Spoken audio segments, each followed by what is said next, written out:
bienvenidos. Si no es mucho pedir, recibamos con otro aplauso a la autora de Juicio al Peronismo.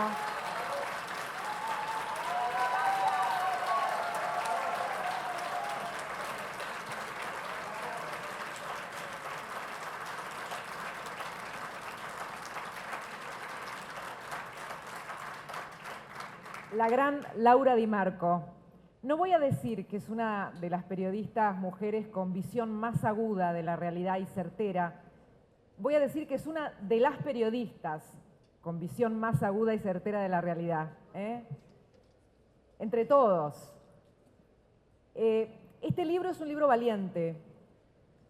Y voy a intentar, a través de este diálogo con Laura, poder sacar todos los matices que ella ha vertido con una investigación que no va con una perspectiva atrasada, sino que va con los tiempos porque el peronismo está en crisis luego de perder el poder, con los tiempos porque ella lo analiza como un sistema de poder a través de los años y logra una síntesis que combina dos cosas que considero imprescindibles.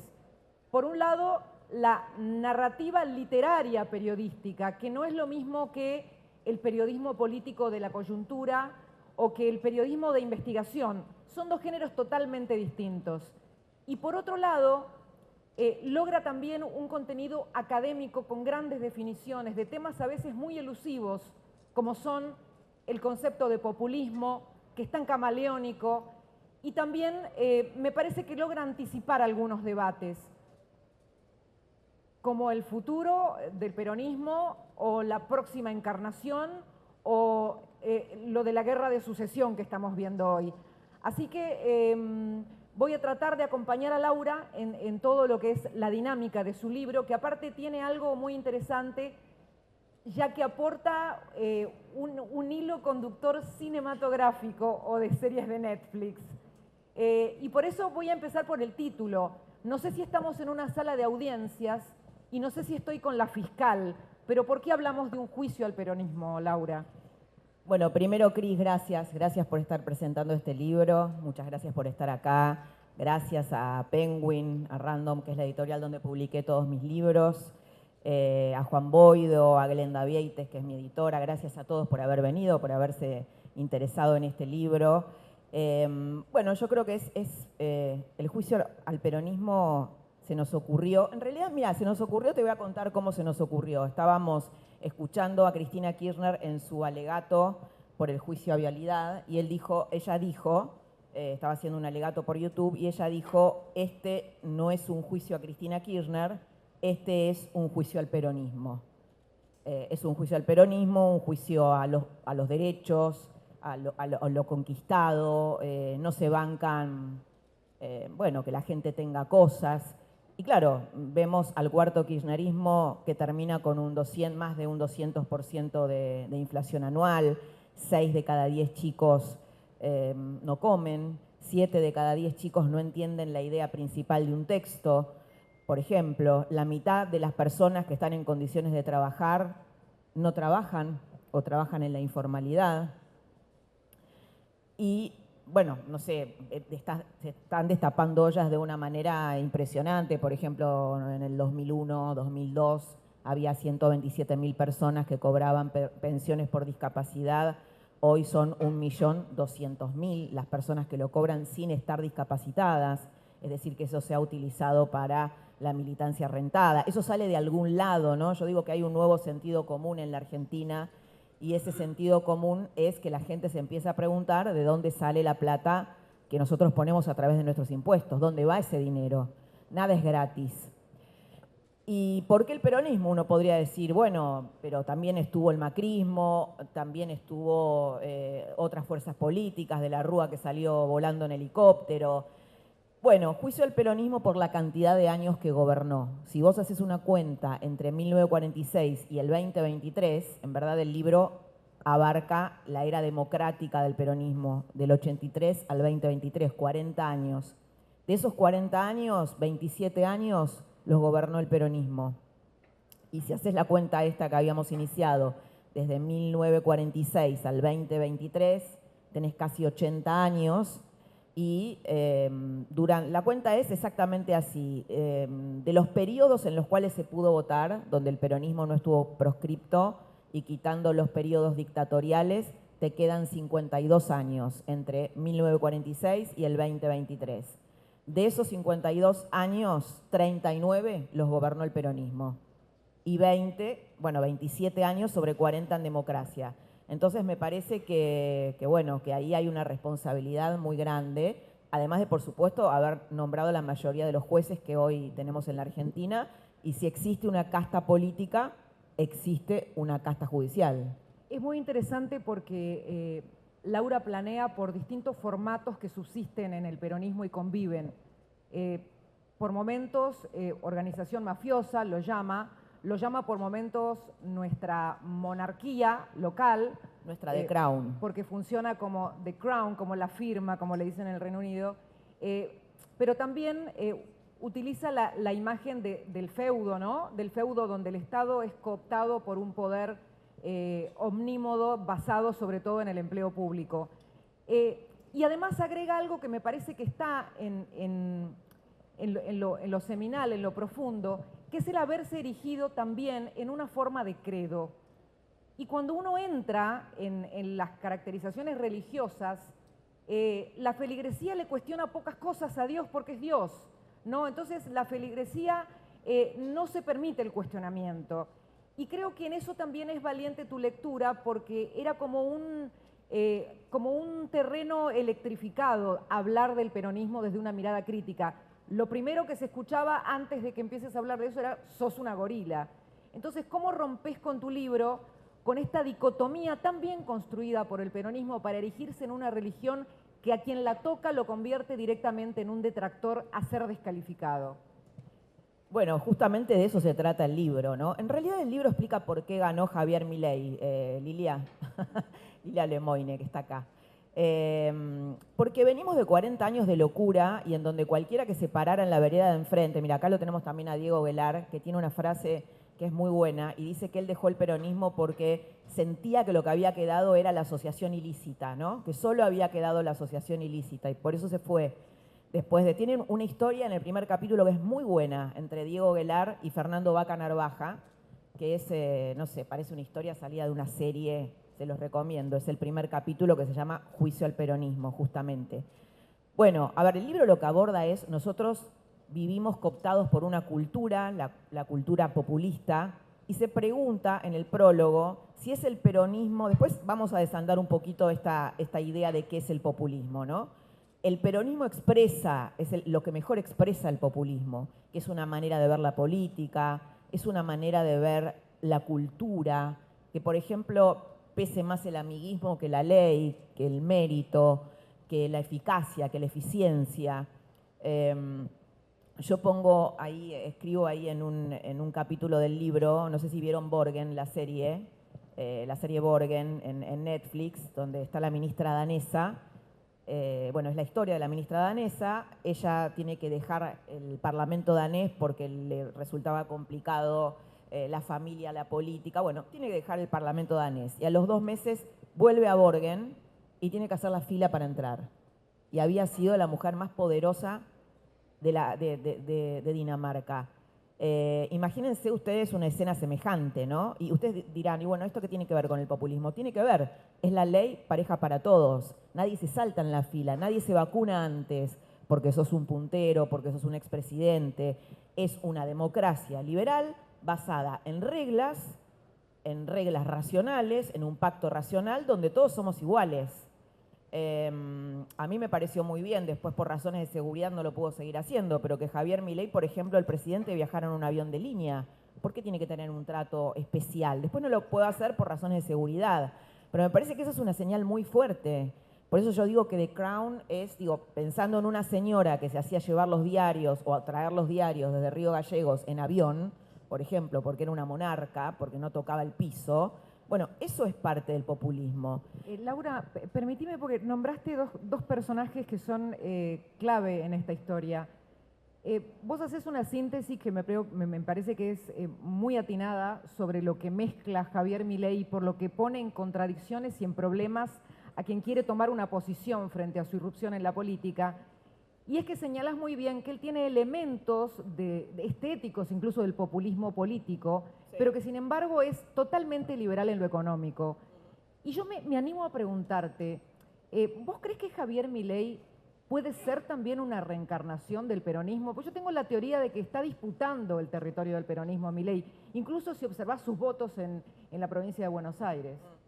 Bueno, por eso yo te vuelvo, Cris, que me parece muy interesante tu pregunta al inicio. Yo lo que creo es que el populismo es la biografía de la Argentina y que muy probablemente tiene que ver con 3 siglos de cristiandad hispana, con nuestra inmigración española e italiana, porque la Iglesia Católica tiene mucho que ver con la idea del populismo, de este pueblo, del pueblo elegido que es el pueblo de los pobres, ¿no? Que es el pueblo elegido por eso esta crítica del pobrismo, es el pueblo elegido por la Iglesia Católica y es el pueblo elegido por el peronismo, es el pueblo sagrado, el pueblo puro. Viste que hay un momento que vos decís, en las villas, en los barrios más humildes, se empiezan a darse cuenta, sobre todo los jóvenes, que el peronismo ya no implica bienestar. No, claro. Bueno, yo creo que en esta elección ha pasado algo absolutamente extraordinario. Desde que existe el peronismo, el que era peronista votaba candidatos peronistas. No existía alguien que no votara. Cualquiera que pusieran, lo votaban. Por eso, por eso ganó Alberto Fernández, ¿no? Si no, no habría ninguna razón por la cual tendría que haber ganado Alberto Fernández. En esta elección, en los barrios populares, yo cuento además ahí conversaciones entre punteros más grandes y los jóvenes lo que dicen es, a mí el kirchnerismo no me dio nada. En los últimos, desde el 2011 en adelante, cuando se frena el crecimiento económico, bueno, quienes han vivido, y antes también, un poquito antes también, los jóvenes no han recibido mucho del peronismo, te diría nada. Por el contrario, el mismo Massa incrementó en 3 millones de pobres, en 3 millones la pobreza. ¿No se puede cerrar un poquito esta puerta, chicos? Me desconcentra. ¿Esta puerta se puede cerrar? ¿Se podrá cerrar? Bueno, entonces, obviamente que para mí el espectáculo más impresionante del peronismo y por qué yo en la hipótesis del libro lo que pongo es no vamos a encontrar un peronismo como lo conocimos, por un montón de razones, tienen que leer el libro para eso, pero si vos ves la caída del peronismo con respecto al 2019 y la elección del 2023, perdieron 12 puntos y 3 millones de votos. Entonces, muchos jóvenes cruzaron de orilla y votaron a un señor que se llama Javier Milei. Por eso en el libro yo lo que abordo es la deserción de los pobres. Hoy está pasando algo muy curioso y que creo que pone en aprietos a los analistas, y es el hecho de que a pesar de un ajuste muy fuerte, persiste el apoyo al gobierno de Milei. Y también hay una inquietud que tiene que ver con la posición de los sectores políticos tradicionales que se interpelan a sí mismos por la irrupción de Milei y que dicen, ¿esto durará más tiempo? ¿Y para dónde va a jugar? ¿Va a pactar con Cristina o va a pactar con Macri? Y Milei viene transcurriendo 5 meses en que no pactó con ninguno de los dos. ¿Cómo ubicás a Milei frente al peronismo vacante? Porque hay un peronismo vacante también. Sin duda. Bueno, la gran pregunta es si Milei viene a destruir lo viejo, porque vos recién me preguntabas si era populista o no. Bueno, en lo económico definitivamente no. Un populista lo que hace es usar recursos del Estado para comprar voluntades, otorga planes sociales para comprar voluntades, cargos políticos, son distintos tipos de populismo. Les digo esto porque populismo es una palabra en disputa, ¿no? Es una palabra que mucha gente no entiende bien de qué se trata, de qué hablamos cuando hablamos de populismo. Y el populismo económico es esto, es pan para hoy, hambre para mañana, es lo que Kicillof decía, bueno, a mí no me importa que las empresas del Estado gasten lo que sea porque el Estado está para gastar, aunque tengamos que emitir para eso y para eso se nos genere la inflación que nos ha generado la Argentina y que básicamente es un impuesto a la pobreza. Entonces, bueno, creo que Milei es un liberal en lo económico. Después tiene rasgos populistas y su propio pueblo cuando él dice la casta, que son los malos, y los argentinos de bien, que son los buenos, y él se propone como un salvador. Pero creo que su mandato fue económico principalmente. ¿Sabés que una vez yo le pregunté esto? Porque era la crítica que le hacía Juan José Sebrelli. estamos hablando de los albores de la candidatura de Milei como presidente. Y él me contesta, yo no soy populista, pero quiero hacer al liberalismo popular. Eso es otra cosa. Y en esa diagonal explicaba sus formas para el approach con la gente. Ahora, Laura tiene grandes definiciones en este libro. Una de ellas, corregime si yo no la recuerdo de memoria bien, sobre el populismo, es que es la sobredistribución de los recursos por encima de la recaudación. Con esa definición técnica, ella evita entrar en subjetividades, ¿no? Pero me parece que hay un hallazgo muy interesante en esa definición, Laura. Bueno, un presidente economista que está haciendo un ajuste de las características que está haciendo Milei, que el kirchnerismo no se animó a hacer, no sé si se acuerdan cuando Cristina hablaba de sintonía fina, que hablaba de esto, el descuido de la cuestión energética, que fue el descalabro de la macroeconomía en la Argentina. Bueno, sí, ese es el corazón del populismo, sobredistribuir recursos por encima de las posibilidades. La Argentina dejó de generar empleo a partir del 2011, empleo genuino, empleo privado. Entonces, el problema del peronismo es que es una fuerza que dejó de crear riqueza para distribuir y se convirtió en una fuerza estatal. Y bueno, y ese Estado está estallado, ese Estado no puede más. Es el peso justamente, de eso se trata el ajuste, ¿no? Y hay algo que yo no lo sabía, que lo cuenta muy bien Laura, que en la interpretación, en la mirada desde el peronismo hacia el término populismo, ellos entienden la palabra populismo como una forma de despreciar al pueblo. Claro, claro. Y no como esto que ella está definiendo desde un lugar, si se quiere, desde una lógica presupuestaria. No, desde ya, a ver, la ciencia política se dedica, hay muchos autores que se dedican a investigar el populismo de aquí y de afuera, uno de ellos es Lori Sanata, por supuesto Juan José Sebrelli, que iba a estar esta noche con nosotros, bueno, y no pudo estar por razones de salud, pero el populismo ha sido investigado por muchísimos autores, hay un canadiense también que es Kurt Weyland, que lo investiga, es un autor muy, muy interesante y muy importante, que escribió Cómo mueren las democracias, que justamente cuando son penetradas por el populismo. El populismo es una fuerza, es un modo, lo que pasa es que se ha convertido en un insulto. Cuando yo te digo neoliberal o te digo populista, te estoy insultando. Cuando en verdad son dos sistemas diferentes, opuestos de políticos, digamos, de gobierno. La democracia liberal es un sistema que tiene una división de poderes. Un ejecutivo, una justicia y un poder legislativo. Bueno, el populismo cree en un líder que se comunica directamente con las masas, donde no hay división de poderes, donde coopta la justicia, donde coopta el Parlamento, el Congreso. Recordemos lo que fue el Congreso durante la época de Cristina Kirchner, ¿no? Era realmente una escribanía. A mí me causa gracia cuando dicen Javier Milei es fascista. Creo que nunca se ha discutido, pocas veces en la Argentina, tanto leyes, por ejemplo la ley bases o el paquete fiscal en el Congreso. Yo estuve cubriendo para La Nación Más el primer envío de la ley bases en el Congreso. Las discusiones en el Congreso, ¿cuánto hacía que no veíamos discusiones en el Congreso de estas características? Digo, a ver, durante la época de Cristina ni siquiera se discutió el pacto de Irán. El Congreso votó el pacto de Irán, el memorando con Irán. No había debate. El Senado sesionó 4 veces el año pasado. Vos sabés que me impacta cuando en tu libro vos haces una distinción, porque es muy interesante cómo Laura va consultando a distintos analistas, politólogos, filósofos políticos, y llega como a un acuerdo de que alguna dosis de populismo no hace mal, pero ella marca un límite en el cual se produce el desborde tóxico del populismo. ¿Querés que lo diga o lo querés decir? No, decilo. Que es cuando el populismo frena o no frena ante las instituciones. Claro. Cuando no frena ante las instituciones y las quiere destruir, ahí ya estamos hablando de una fase que puede ser peligrosa. Y eso es lo que vos reconocés, sobre todo en la fase kirchnerista del peronismo. Sí, en la fase del vamos por todo, ¿no? Claro. La del 54%.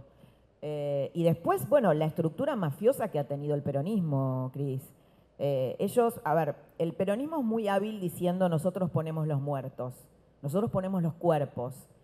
si lo estábamos viendo con Juan Boido cuando hablábamos sobre tiene un capítulo que es los muertos del peronismo, que son los muertos no del 55, el peronismo abarca del 83 al 2023, son los muertos que produjo el peronismo a partir de 1983 al 2023 en casos mafiosos, en casos de corrupción, los que produjo en el ejercicio del poder, en la represión, a ver, caso Nisman, caso José Luis Cabezas, que a José Luis lo asesinan simplemente por retratar a un mafioso que tenía que ver con el gobierno de Menem y porque se conozca su cara y lo asesinan. Laura, entonces, vos, digo, esa estructura mafiosa, gente que apareció suicidada, algo que se van a acordar los más grandes cuando Alfonsín asume, le roban las manos, lo profanan el cuerpo de Perón, le roban las manos y el juez, que se llama Farsuau, que investigaba ese caso, lo matan en un accidente de auto, apenas nacida la democracia. Y después, tiempo después, se supo por informes de inteligencia que al juez lo habían asesinado. Y lo había asesinado y han asesinado a varias personas que rondaban la tumba de Perón. Es decir, es un movimiento que tiene un tema con la necrofilia, con los cuerpos, con los muertos, y realmente ha producido muchos muertos desde el 83 en adelante. ¿Y dónde crees que está la fascinación por el peronismo que hace que haya ocupado el 75% del tiempo en el poder? Bueno, el libro se trata de eso, una gran pregunta. ¿Por qué? Porque nos preguntábamos justamente eso. ¿Qué tiene? Primero, a mí me fascinan dos cosas. Una maquinaria de poder que ha cooptado la Argentina durante casi 80 años, fascinante. Ha producido figuras fascinantes, digo, para el mal también, pero ha producido figuras fascinantes. Cristina Kirchner es una líder fascinante, ¿no? Digo, para el mal, pero es fascinante de mirarla. ¿Crees que hoy Cristina está siendo la madre castradora del peronismo? Porque está... Sí, sin duda, sin duda. No, sin duda. Es la madre castradora, se ríen ahí. Pero, a ver, ¿cómo lo logro? Justamente cuando empezamos con este libro bueno, a ver, ¿cómo funciona esta maquinaria? ¿Por qué sobrevive? Entonces, cada capítulo es el engranaje de esa maquinaria. Una de las formas que a mi criterio poco explorada sobrevive el peronismo es cómo encarna. ¿Cómo encarna? ¿Cómo hace para venderte que Alberto Fernández es lo nuevo? Un tipo que hace 40 años que está en la política y asumió con 60 años. Bueno, ¿cómo lo hace? Primero hay un recambio generacional. Después hay un matar a los líderes anteriores. Tiene un discurso de reconstrucción muy potente en el sentido de decirte, por ejemplo, el caso más típico es los Kirchner. Los Kirchner han sido sumamente menemistas, pero cuando entienden que explota la convertibilidad y que el menemismo termina como terminó, matan al padre. ¿Y cómo sigue ahora? Seguí la serie. ¿Cómo sigue ahora? Ahora lo que vemos es una gran lucha de los herederos de Cristina, que son Axel Kicillof y Máximo Kirchner, sus hijos. Su hijo biológico, no, pero la madre y su está hijo viva. político. Todavía no pueden pelearse la por madre el está viva, pero la madre hundió al peronismo. Perdón, pero es así. Es decir, no lo dejó ser Alberto. ¿Qué debería haber hecho Alberto para seguir con este mecanismo de supervivencia? Bueno, entre comillas, matar a la madre. Decir que el kirchnerismo había sido un desastre, que él iba a reconstruir el país, que él iba a crear una fuerza nueva. No pudo, no tuvo los huevos para hacerlo, no sé, no tuvo con qué. Y fue Cristina, y como fue Cristina, ese ciclo se rompió. ¿Sabés que una vez me dijo, no pudo revitalizarlo? Me dijo una vez José Nun, que conoció de cerca, porque en algún momento fue funcionario del gobierno de Néstor Kirchner, que él se empezó a alejar cuando sintió que estaba ante un proyecto dinástico. Exacto. Pero lo dijo de esta manera, es decir, que lo que tenía que seguir en la mirada, en el plan original, era Máximo. Y es como que en esta monarquía a Cristina le está fallando la sucesión por prerrogativa de sangre por ahora, porque no parece que es una luminaria el chico. Entonces... No lo es, no lo es. No.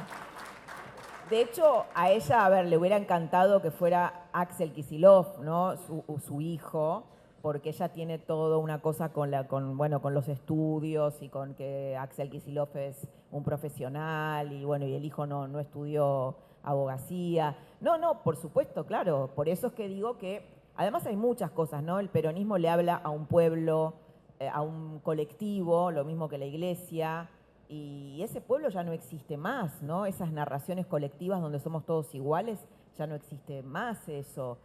Sí, por supuesto, por eso yo digo, nosotros no tenemos monarquía, pero tenemos The Crown, es un proyecto dinástico. ¿Le tiene miedo Cristina a Milei, Laura? Yo creo que lo admira a Milei, que cree que Milei, más allá de lo que diga, ustedes no le den bola a los políticos cuando hablan en público porque siempre mienten, y no es la verdad de lo que dicen. Los periodistas, mira, acá está Ale Suárez, y hay varios colegas acá. Una cosa es lo que dicen en público, otra cosa es lo que nos dicen, Cris. No me hagas decir eso. No me hagas decir eso, voy a tener problemas en mi casa después. Perdón. Bueno, en general los políticos dicen cosas más verdaderas cuando están fuera del grabador. Y hace poco Roberto Navarro hizo un editorial, ustedes lo conocen a Roberto. Para contar cómo le decís a Navarro. Ella lo llama a Navarro... El Neustadt. El Neustadt de los Kirchner. De los Kirchner. Le hiciste un favor con eso, igual. Bueno, él dijo hace poco, que después Cristina lo quería matar, que Milei era kirchnerista a su manera y que tenía mucho coraje, que encontraba una casta política muy cobarde, entre ella, una casta, no uso la palabra casta, pero dijo una dirigencia política muy mareada, acobardada, que yo creo que la gente la ubica como, bueno, con quien ha llevado a este fracaso a la Argentina, y que no le pueden responder, y que él es kirchnerista a su manera y que pelea contra las corporaciones. No digo que eso sea Milei, digo que es lo que Cristina cree que es Milei. Estaba pensando en algo, me parece que es un fenómeno muy interesante y muy camaleónico, el fenómeno Sergio Massa, sí, que aunque haya perdido, acá está pasando algo raro, que en el peronismo siempre había como un lema que era absolutamente inamovible, que era que traidor es el que pierde. O sea que acá hay como algunos traidores que se están haciendo los giles como si no perdieron. Uno es Cristina, claramente, y otro claramente es Massa, pero lograron envolver a tantos sectores que salieron a pedir por el voto a Massa, que hay una situación hasta de complicidad con los derrotados, me parece. Yo creo que hay que esperar un poco. Creo que yo lo que veo al peronismo en una crisis como en la de 1983, el tema de la sucesión es importante. A Macri también le pasó esto, que no preparó a sus sucesores. Es importante en un proyecto político preparar a tus sucesores. El propio narcisismo político de Cristina Kirchner no le permitió preparar un sucesor, no tuvo un sucesor. Yo me acuerdo cuando escribí La Cámpora, ella decía, nosotros queremos hacer un puente entre generaciones. Por eso generó La Cámpora. Pero ahí no hubo nada interesante. Por eso lo tuvo que llamar a sus dos grandes traidores. Uno Massa y el otro Alberto Fernández, porque no tenía. ¿Y vos la ves a ella ahora, hoy, a esta hora que nosotros estamos acá en la Feria del Libro, la ves moviendo los porotitos del Senado para prender el helicóptero y tratar de tirarlo a Milei, o la ves aguantando estos años y rearmándose como cuando perdió contra Macri? No, ella la quiere pudrir como siempre. Al libro yo le dedico un capítulo que es el Senado, que es desde donde el peronismo ha bloqueado reformas desde el 83 en adelante. Las ha bloqueado, las ha trabado, las ha impedido. El poder federal, la casa de las provincias, como diría Victoria Villarruel.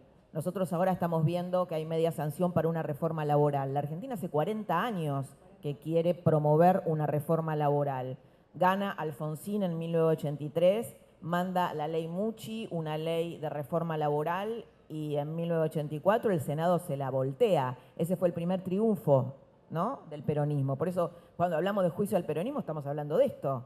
Digo, si hay medio pueblo que trabaja en la informalidad, tiene que ver porque no hay una modernización laboral, y en eso el peronismo y el sindicalismo, que es este grupo de millonarios, casta, digamos, que maneja el mundo del trabajo, tiene muchísimo que ver. Después hubo otro escándalo en el 2001 con la ley Banelco, como ustedes recordarán, donde el peronismo también tuvo mucho que ver, donde se ofrecían, porque también esto es verdad, en el Congreso se pagaba por leyes. Y esto explota en el 2001 con la ley Banelco, donde se iba a tratar una reforma laboral. Y ahora, bueno, nuevamente, ahora parece que sale esta reforma laboral con algunos privilegios para el sindicalismo, pero 40 años después, por el bloqueo del propio peronismo, nosotros no tenemos leyes laborales modernas y por eso la Argentina está en esta situación. Hay algo que vos marcas bien. A ver, me parece que el libro viene con los tiempos porque creo que como nunca queda en evidencia en Argentina una cuestión de resultados. Todo lo que se ha hecho redundando en que el país esté peor y peor y peor.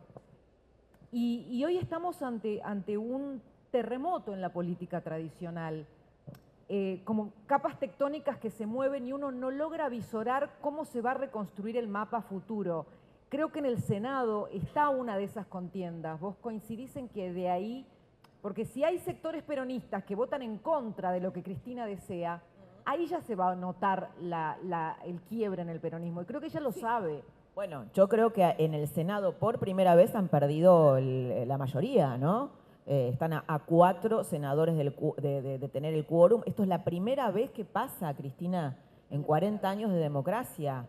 Eso te está diciendo mucho, ¿no? Milei ganó en 21 de 24 provincias, ganó en Orán, no fue nunca Orán, y ganó en Orán, por ejemplo.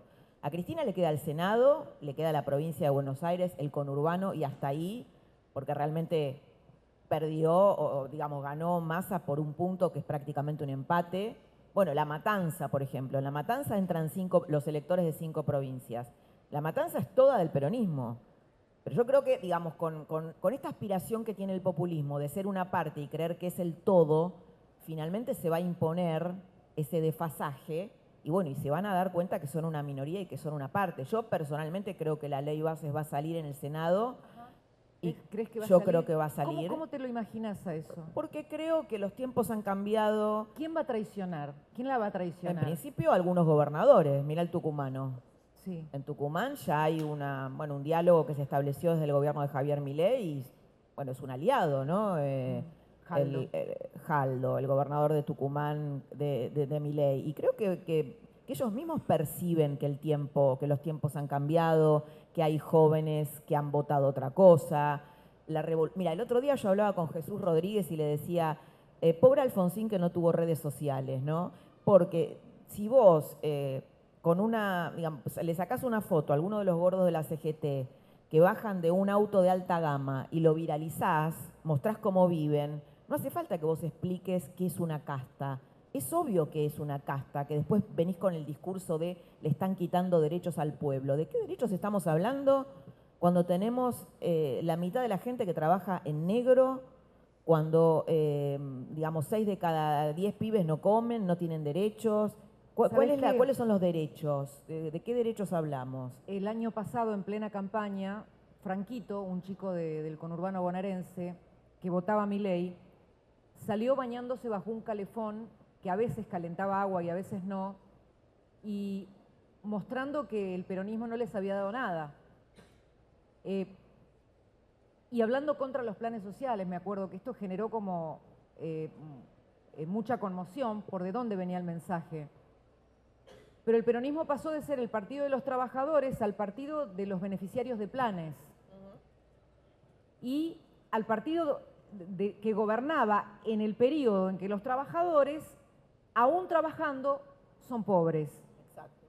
Creo que el juicio más contundente al peronismo viene en el fracaso justamente con el sector al que representaba históricamente en su nacimiento, ¿no? Yo creo que si Perón resucita, los mata a todos, ¿no? Con lo que hicieron, si resucitara.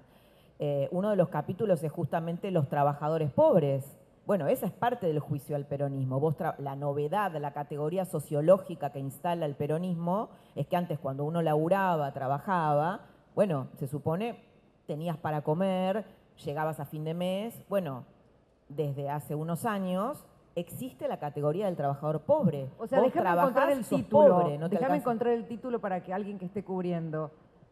Muy Perón, bien, Cris. en el juicio al peronismo, Viene Perón, es el juez, está ahí con Yo el creo que sí. martillo. Si Perón declara culpable al peronismo. Sin duda.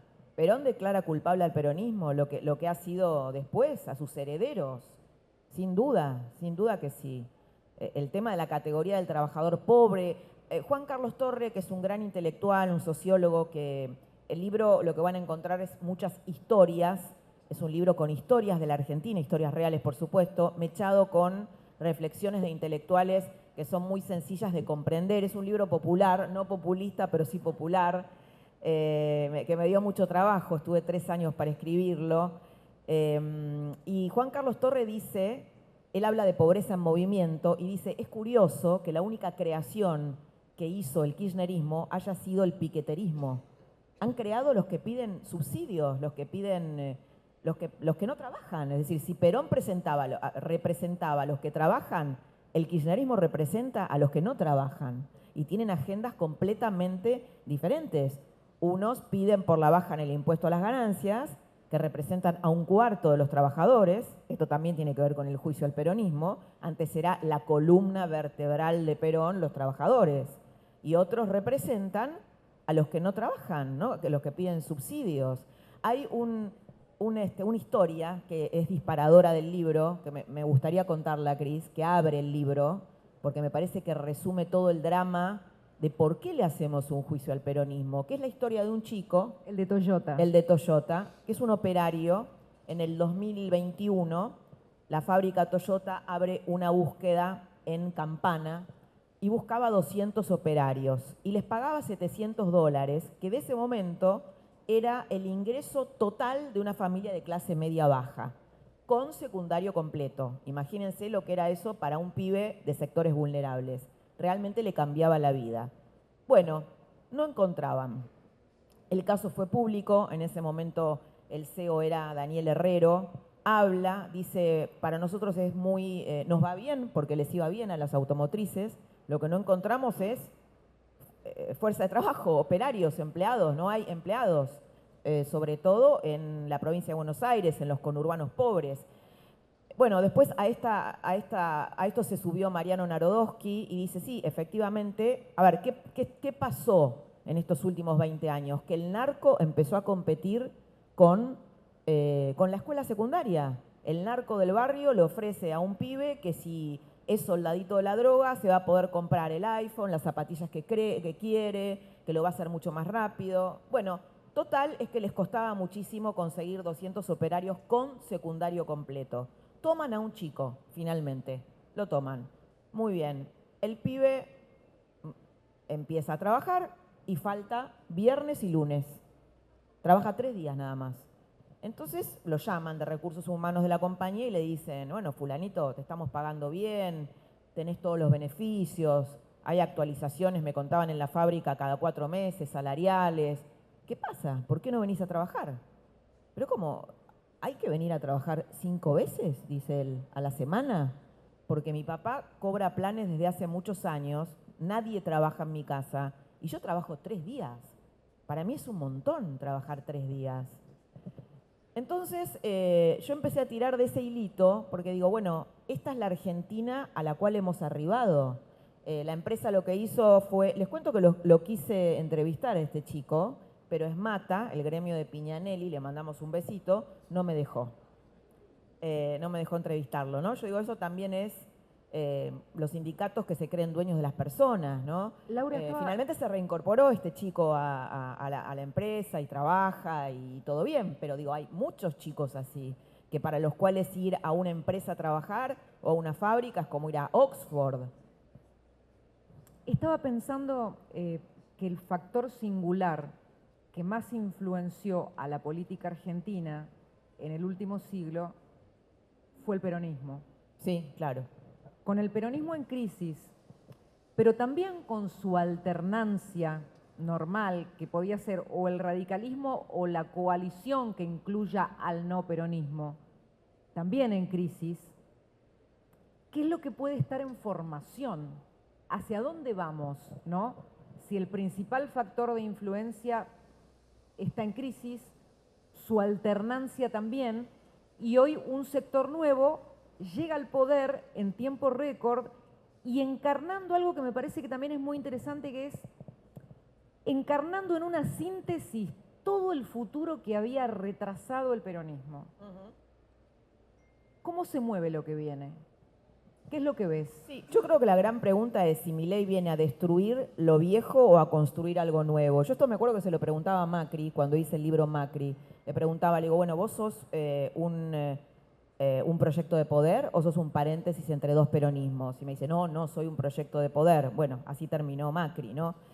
Yo creo que, a ver, me parece que Milei hizo algo muy interesante. Primero que creo que acá hay una nueva era, más allá de Milei. Milei la está entendiendo, la entiende. El otro día yo le decía a Carlos Pañi en la entrevista que me hizo, Milei es un hombre que entiende su época, que entiende su momento. No sé cómo le irá, capaz le va mal, capaz le va bien, nadie lo sabe. Depende cómo le vaya en la economía. Pero yo creo que que va a jubilar a muchos, que va a jubilar a medios de comunicación, a sectores de la política, a instituciones del siglo XX, pero no por él, ¿eh? Él está encarnando, él se está subiendo a esa ola, la entiende. De hecho, mira, no se desgastó, esto está poco dicho. Nosotros entrevistábamos mucho a la gente de Juntos por el Cambio que se desgastaba desmintiendo al kirchnerismo. El tipo no, dijo, yo voy a crear una nueva narrativa, un nuevo lenguaje.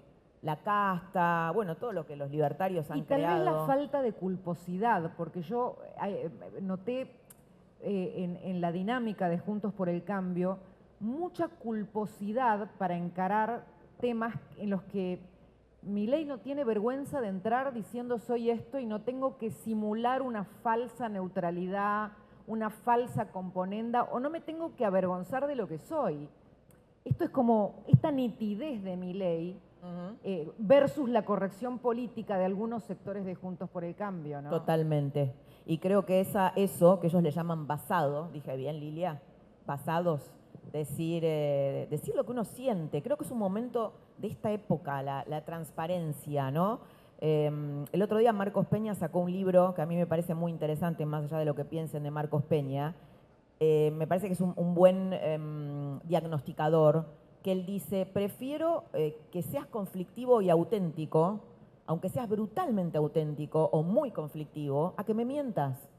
Y nosotros venimos de un periodo de secretismo, de mentira, de hasta donde se han truchado las estadísticas del INDEC, que eso fue lo más criminal que le ha pasado a la Argentina, de una fuerza política que te dice que está por los derechos, está por los pobres y hundió a la Argentina porque en 1983 había un 60% de pobres y hoy tenemos un 45% de pobreza y un 13% de indigencia. ¿Y quién gobernó durante esos años? ¿Mi tía? No, gobernó el peronismo. Durante la mayor cantidad de esos años, obviamente no exculpo a otras fuerzas políticas, yo creo que Macri, por ejemplo, cometió muchos errores, que realmente Macri fracasó, creo que de la Rúa no pudo, pero también tuvo del otro lado una casa tomada, ¿no? El peronismo ha tomado el Estado argentino. ¿Vos la ves a Cristina en su pragmatismo extremo al punto de haber puesto como candidatos a sus dos extraidores? ¿La ves capaz de, para evitar que se note el quiebre, la ves capaz de intentar pactar con Milei? ¿Ves en la figura de Ariel Lijo, por ejemplo, un puente hacia eso? Sí, si ella es capaz de hacer eso, sí, creo que Milei en ese plano, yo lo veo a Milei, a ver, como un hombre muy centrado en su disciplina. El otro día entrevistaba a alguien que lo conoce desde la época de la universidad y me dice, Javier es un nerd, en el mejor sentido de la palabra, ¿no? Estas personas que son súper abocadas a su tema, que es la economía, está muy enfocado en el tema de reducir el déficit fiscal, que realmente es esto de que la Argentina gasta muchísimo más de lo que produce, de bajar la inflación, que es un impuesto a la pobreza, y que de otros temas no sabe tanto, no sabe mucho o no le importa. Ahí hay todo un tema con el tema del hijo, porque él supone que la corte que tiene no le va a avalar las reformas, esto es lo que él cree, y ahí yo veo un punto de contacto entre Cristina Kirchner y Javier Milei.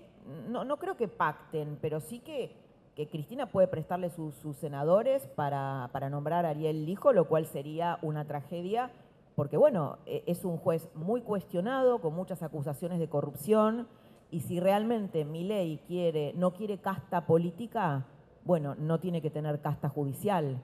La justicia tiene que ser proba, tiene que ser ética, porque si hubiera una justicia proba y ética no habría casta política, no habría corrupción. Amigos,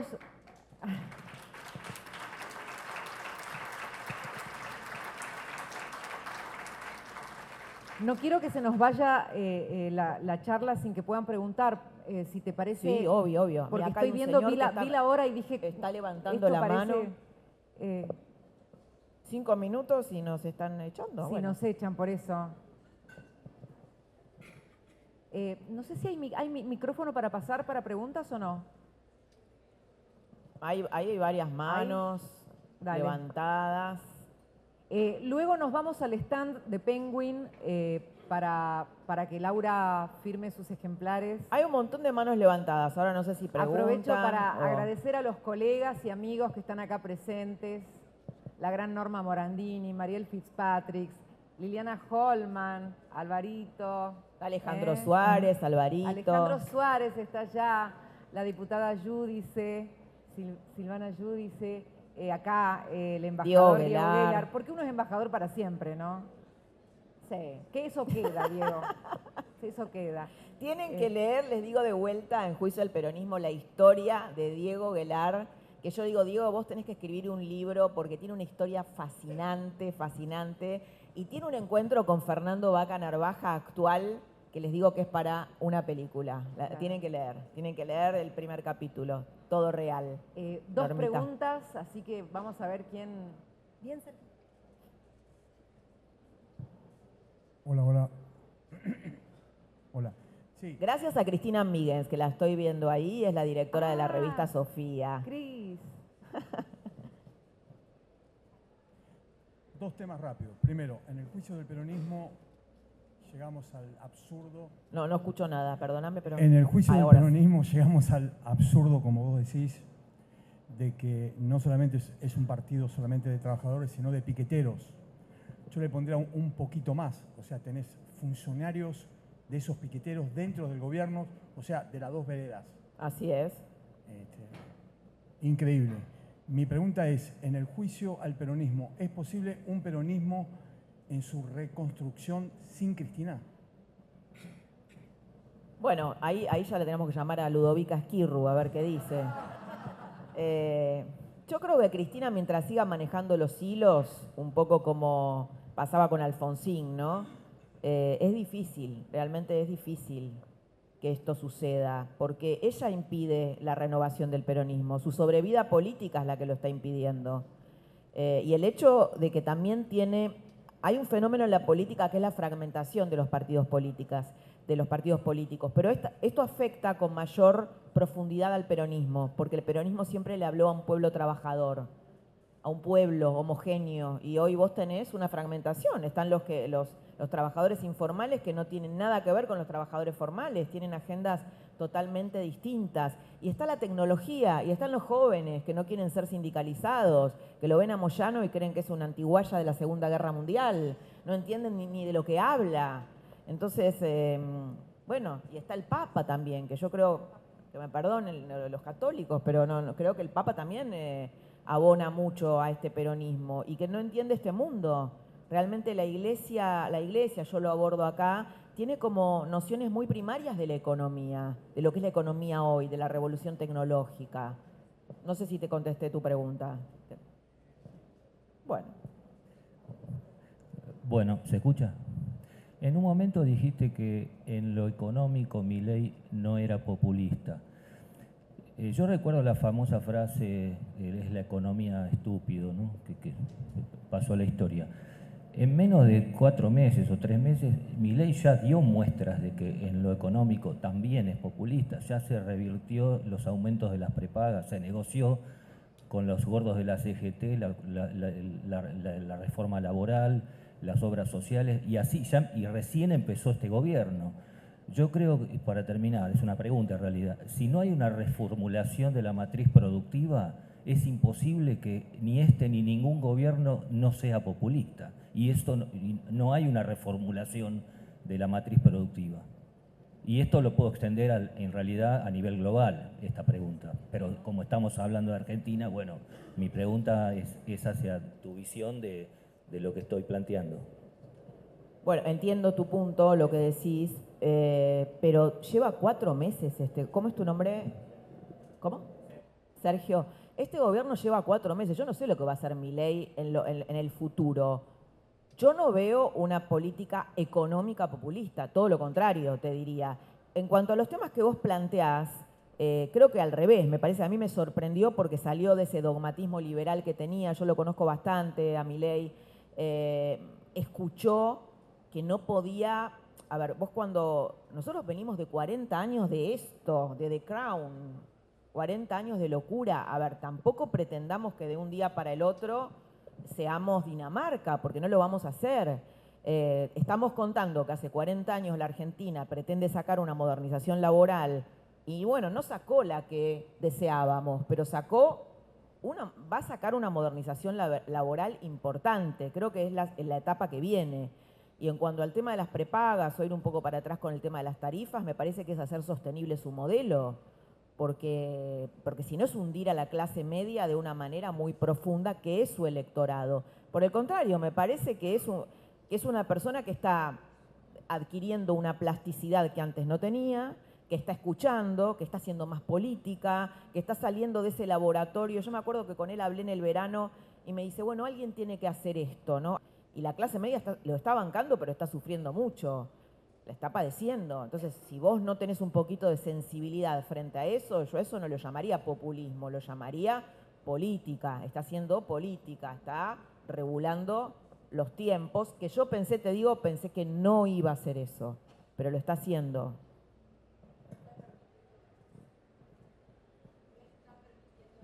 Claro, no es obvio, no está permitiendo el abuso con respecto a las prepagas, pero también es verdad que en su DNU él las desregulaba, ¿no? Se dio cuenta, cometió un error y lo está enmendando.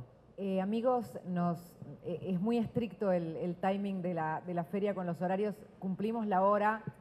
Es un librazo el de Laura, es un librazo. Tiene muchísimo trabajo. Y Laura Di Marco ha ganado un lugar que se merece en el periodismo político argentino como uno de los grandes nombres. La verdad que para mí es un honor presentarla y darle la valoración que ella ha ganado con años de trabajo y mucho talento. Gracias a todos por llegar hoy para un día tan importante para ella como este.